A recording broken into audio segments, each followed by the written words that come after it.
Bakit? Pati ba naman kapatid ko si Raulo gusto mong patusin? Debbie, mali ang iniisip mo. Huwag mo naman bigyan ng mali siyang paglalambing ko sa utol mo. Hoy ha, hindi ako si Raulong katulad ng kapatid ko. Kaya hindi mo ako mauuto. Okay, I'm sorry. Na-carried away lang ako kasi... Ganon, na-carried away ka. Kaya dapat lang na mag-go away ka na rin. Ayoko na makita yung pagmumukha mo. Huwag ka naman ganyan. Sorry na talaga. Hindi mo ba ako narinig? Ang sabi ko, lumayas ka ng demonyo ka. Bumalik ka na sa pinanggalingan mo, impyerno. Okay. Go to hell! Okay. Alis na ako. Saka na lang akong babalik kapag lumipas na yung init ng ulo mo. Wala ka nang babalikan dahil simula ngayon, hindi ka na makakatuntong pa dito sa bahay Sige! Tignan ko lang kung makatiis ka. Hindi akong klase ng lalaki na ibinabasura ng babae. Dahil ako ang nambabasura sa kanila. Ibahin mo ako. Dahil ganun. umpisa ngayon, basura ng tingin ko sa'yo. Kaya pwede ba umalis ka na? Dahil ang baho-baho mo, nilalangaw ka na! Hindi pa tayo tapos, Debbie. Tandaan mo yan, ha? Tandaan mo yan! At ikaw naman, maldito kang baliw ka? Bakit susot mo yung blouse at skirt ko, ha? Ang kapal pa ng lipstick mo? Paano ba namang hindi matutukso sa'yo yung boyfriend ko? Mukha kang pok-pok! Hindi ka lang pasaway, masyado kang makiri! Sorry. Galit. Huwag mo ko saktan. Huwag ka mag-alala. Hindi kita sasaktan. Mas lalo pa nga kitang pagagandahin. Akin yung hawak mong lipstick. Gawa. Gawa. Basta! Akin na yan, bigay mo. Bigay mo sa Yan, akin. Yan. Ay, pitawak mo mukha ko. Malikot. Ayusin yung lipstick sa labi mo. Ito. Kakapalan ko pa yung lipstick na yan. Pati na rin itong mukha mo. Lalagyan ko na rin yung lipstick. Huwag yan, ayaw. Ayaw dyan. Sige. Ayaw dyan. Dito na lang ulit sa labi mo, ha? Isusunod ko dito sa bibig. Tama yan. Tama na, ha? Ayan eh. Ubusin mo itong lipstick na to. Alamunan mo,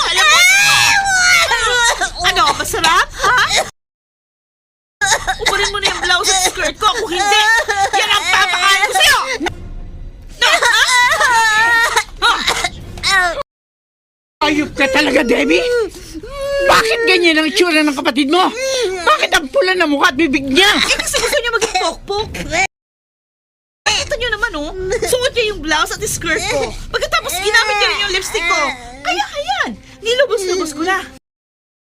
Masyado kasing pakialamero itong magaling yung anak eh. Pati nga boyfriend ko, gusto niya rin pakialaman. Kahit ano pang ginawa ng kapatid mo! Sobra-sobra pa rin ang ginanti mo! Grabe ang ginawa mong pambababoy sa kanya! Mami, pagkain niyo sa akin yung lipstick. Kita mo na! Trabaho ba yan ang isang matinong tao?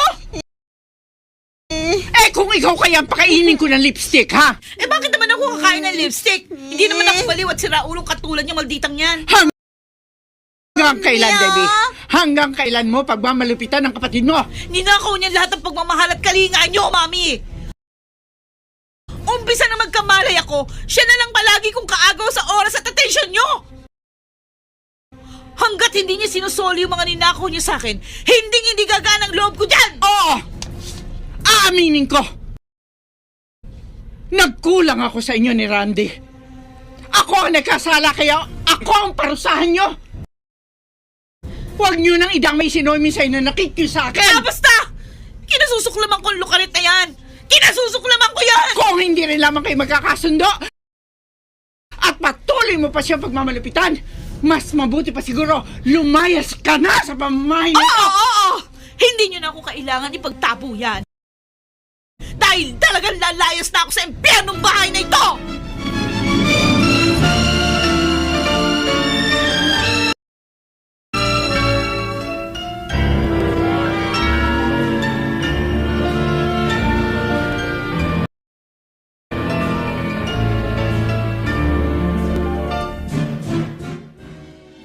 Ayoko na, kuya. Suko na ako. Paano ngayon yan? Paano pa natin malalaman ang inililihim ni Mami? Hindi na ako interesado doon. Tsaka wala na akong pakialam kay Mami. Bahala na siya kung itakwil niya ako bilang anak. Dahil kakalimutan ko na rin siya bilang ina. Huwag ka magsalita ng ganyan. Alam ko nararamdaman mo. Dahil pinagdaanan ko na rin yan. Pero ngayon lang yan. Lilipas din ang hinanakit mo kay Mami. Bakit ikaw ba? Nakalimutan mo naman lahat yung hinanakit mo kay Mami? Siyempre kahit paano may konti pa rin akong hinanakit sa kanya. Hindi naman basta-basta mawawala yan eh. Pero naiintindihan ko naman si Mami. Ako lang naman ang hindi niya naiintindihan. Alam mo, kasalanan lahat ito ni Noemi. Siya ang dahilan kung bakit na itsapuera tayo. Freres, bakang ko siya. Total, lagi naman ako sinasabihan ni Mami na malupit ako eh. Kaya pakikita ko sa kanya yung sukdulan ng kalupitan ko. Bakit, Debbie? Ano binabalak mo?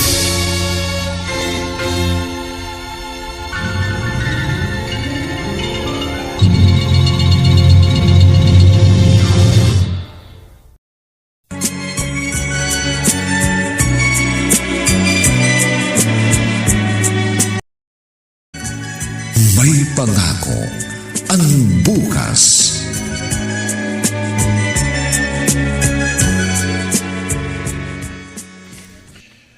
Total, wala na pala rito ang mga anak mo eh. E di, dito na lang ako. Hindi pwede. Lalo lamang sila maghihinanakit sa akin. Kahit naman anong gawin mo, hindi na mawawala ang hinanakit nila sa'yo. Inabando na ka na nila, kaya hindi naman siguro masama kung dadamayan kita. Tama ka. Pero hindi pa rin kita mapapayagan tumira dito. 20 taon, Lucita. 20 taon akong nabilanggo. At 20 taon mo ring ipinagkait sa akin ang katotohanan. Kaya, wag mo naman akong alisan ng karapatan sa anak natin. Hindi naman kita inaalisan ng karapatan na. Pero sana naman ilagay natin sa ayusan lahat, Samuel. Tama ka. Dapat na mailagay sa ayos ang lahat. At ang unang hakbang ay ang pagsasabi sa kanila ng katotohanan. Hindi ganun kadali iyon. Oo, hindi madali. Pero kailangan, Lucita. Kaya kung hindi mo kayang sabihin sa kanila ang katotohanan, ako na ang magsasabi sa kanila.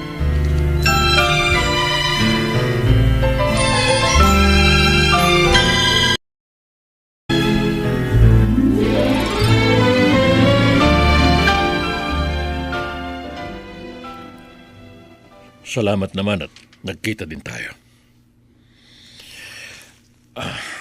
May ipagtatapat kasi ako sa iyo.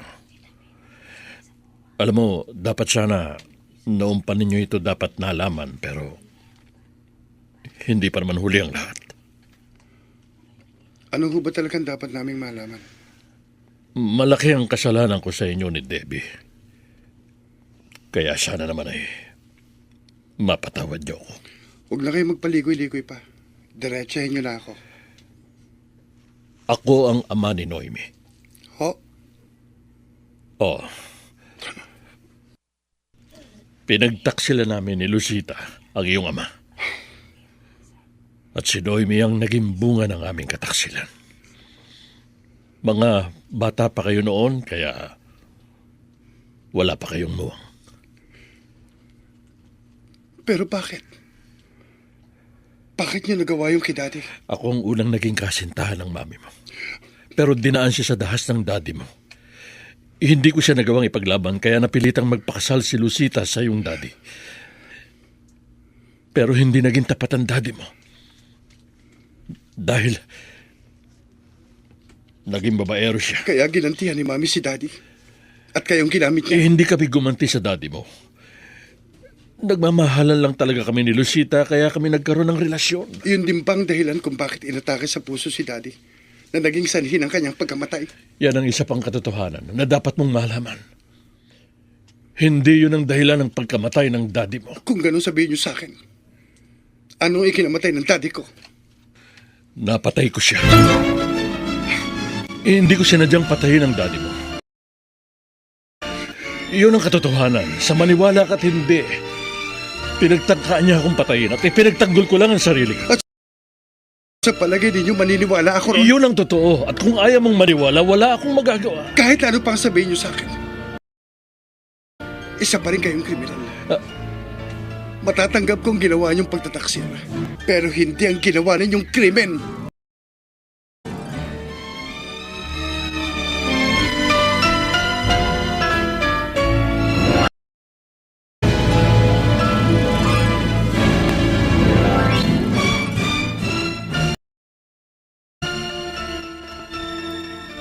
Ang tagal niyo kaming pinaniwala sa isang kasinungaling. Ginawa niyo kaming tanga sa loob ng napakahabang panahon. Randy, Bakit, Mami? Bakit niyo ito nagawa sa akin? patawarin mo ko, anak. Hindi ko kasi alam kung paano ko yan sasabihin sa inyo. Isa pa, hindi naman niyo ako maintindihan dahil mga bata pa kayo. Oo, marahil nga hindi namin yun maiintindihan noon. Dahil mga bata pa kami. Pero sana sinabi niyo rin sa amin ang katotohanan nung nasa tamang edad na kami. Patawarin mo ko, anak, dahil natakot ako. Naging duwag kasi ako. Natatakot ako dahil baka isumpa niyo ako. Pero mas kasumpa-sumpa ang ginawa ninyo. Alam niyo ba kung anong nararamdaman ko ngayon? Gusto kong sumigaw, gusto kong magwala, gusto kong sumabog, gusto kong...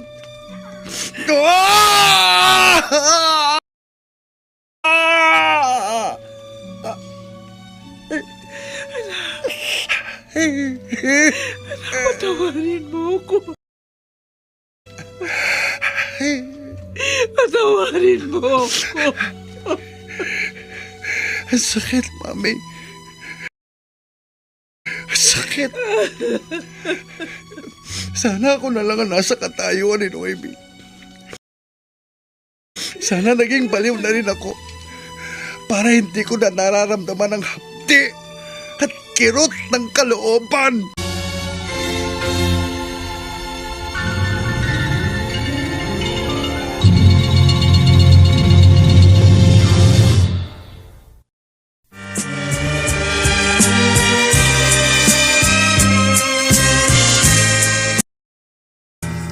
May pangako ang bukas.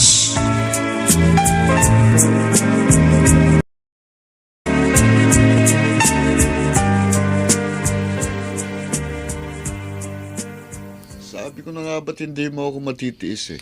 May personal akong dahilan kung bakit ako nakipagkasundo sa'yo. Meron akong proposal. Alam ko hindi mo matatanggihan yon. Talaga lang ha? Bakit? Magpa-propose ka ba ng kasal? Sira. Hindi yon. Kapal talaga ng mukha mo. Huwag ka na kasi magpaligoy-ligoy pa. Ano bang proposal ang tinutukoy mo?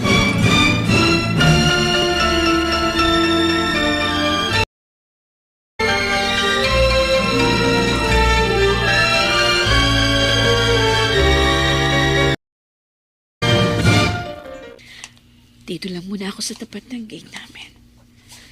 Hindi ako dapat makita ni Mami. Dahil hindi naman siya yung sadya ko, kundi si Noemi. Ay, sana naman lumabas siya. Oh, lumabas na nga. Ayun siya. Psst! Psst! Noemi! Noemi! Te? Shh! Te? Hoy, halika rito, dali. Eh? Yung nga. Baka saktan mo ako. Hindi kita sasaktan. O, ito, may pasalubong ako sa'yo. Talaga? May binili akong blouse at skirt. Ito, tingnan mo. Labas mo muna dyan, supot. Ayan. Wow! Ang ganda! Akin yan? At kung gusto mo, pupunta tayo sa mall ngayon. Marami pa tayong bibilin doon. Talaga? Yes, Sa oo, mall? oo. Eh, tara na, halika na. Sumakay ka na rito sa kotse.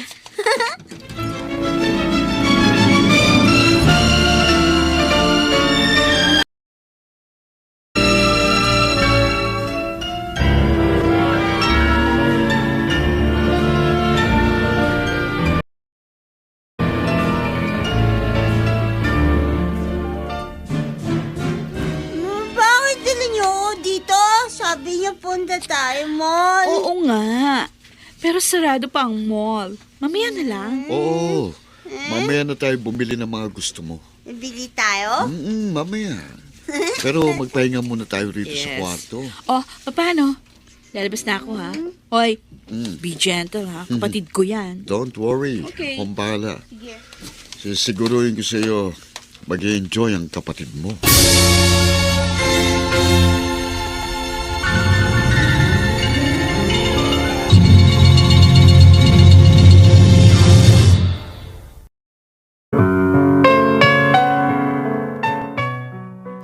Anong kapalaran ang naghihintay kay Noemi? Tuluyan na nga kaya siyang mapahamak sa kamay ni Peter?